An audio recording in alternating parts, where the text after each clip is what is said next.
Now to the opioid epidemic in Texas tonight. Law enforcement and school leaders still sounding the alarm after a spike in overdose deaths among teens here in Central Texas. Now officials are using high school football games to educate teens about the dangers of opioids. Here's KVUE's Ford Sanders.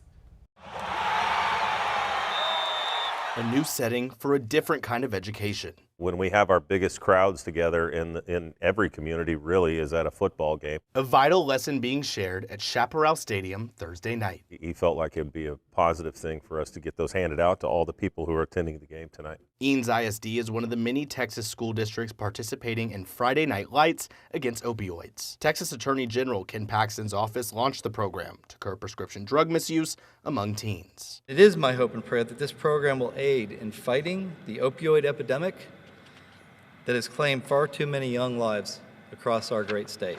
And these are the packets that are being distributed at high school football games. They're supposed to help dispose of prescription medication with the goal of hopefully saving lives. Put this solution, it's actually a powder, in the bottle, add water, and it destroys what's the leftover medicine. Glenn West with the Texas High School Coaches Association says more and more young people are being harmed by opioids. We have been told that 75% of the overdose deaths have to do with opioids.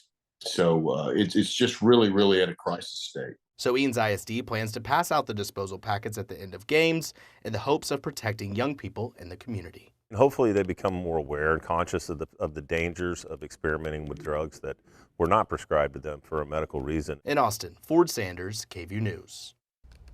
If you or someone you know needs help, you can call the Substance Abuse and Mental Health Services Administration National Helpline. That number is 800-662-4357. It is confidential and it is free. Also, it's available 24/7. The service offers referrals to local treatment facilities, support groups, and community-based organizations.